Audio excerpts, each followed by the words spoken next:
Welcome aboard. It's Captain G to Global War 85 Shining Path 1.2, the U.S. Bit of housekeeping before we jump into the U.S. turn from the Soviet turn. Two things. Number one, at the beginning, the build that they had laid out, giving themselves different options. They had actually spent more IPP than they had. So they withdrew the units that they placed in Buenos Aires and converted a mech to a light infantry in Peru. And then when they collected income, they forgot to give themselves the one IP bonus per zone that they control at the end. So they actually have 19 cash on hand, not 16, which is their base 2 plus 4 bonus for the Falklands, plus their 10 and then 3.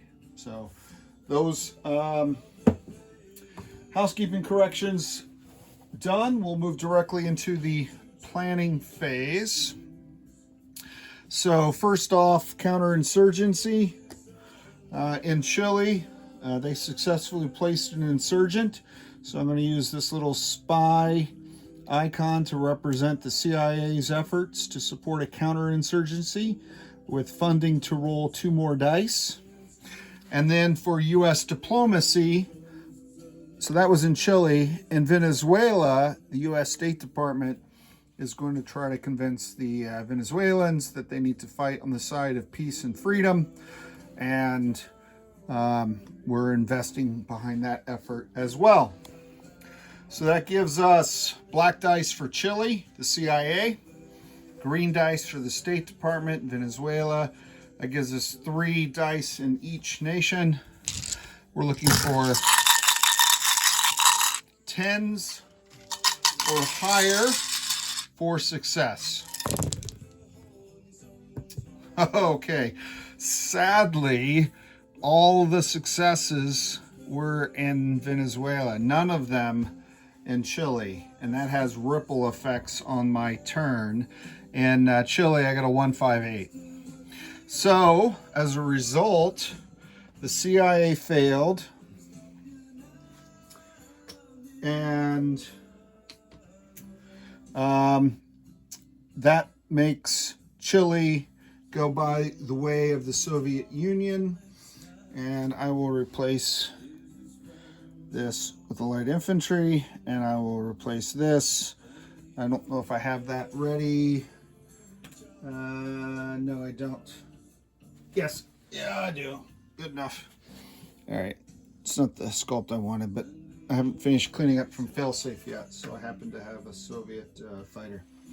So that is now, Chile has gone, the insurgency has won. And then in Venezuela, that's a success for the U.S. So this comes off, and then this goes away, and that becomes a U.S. fighter. And I'll place that now because that fighter is going to get on the map. Alrighty. So that aligns Venezuela. Outstanding. Welcome, Venezuela. Alright, so the 2 IPP I will use when we purchase units. And that comes back down here. So let's move. We rolled the dice already. Mixed results.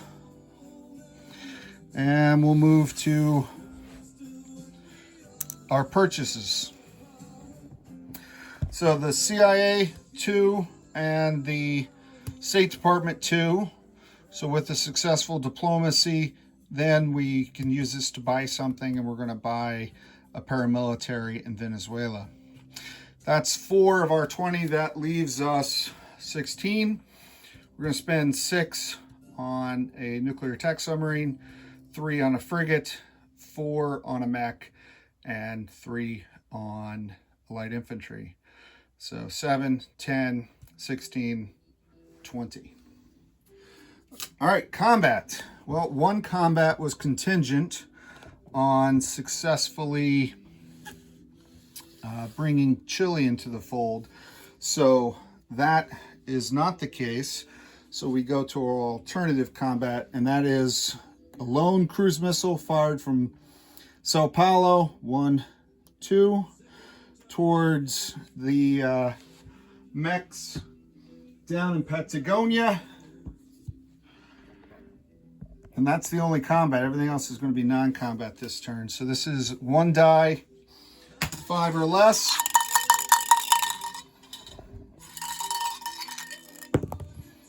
Seven. Oof. A very ineffective, untriumphant U.S. turn. All right, so that completes all of our combat. Let's move to non-combat, shall we? All right, first thing we're going to do is this carrier air group. This is the task force marker, and this is the air wing task force. So this fighter is going to leave the carrier and fly 1, 2, 3, 4, and it is going to Panama. The air superiority fighter, that F-15 squadron, is going to fly off the map, become an F-14 squadron, and go 1, 2, 3, 4, and I'll change out the sculpts off camera. They're going to land on the carrier. Okay, so we'll correct that off camera. The Southern Command Army Group is going to move up to the Amazonas in its entirety, as is these light infantry from French Guiana, Venezuela, the attack helicopter as well, and the SAM is moving up. The MBT from Brazil into Amazonas. And then this fighter from Venezuela is going 1, 2 up into Panama as well. All right. And then last but not least, in P71, this diesel electric is going through the canal.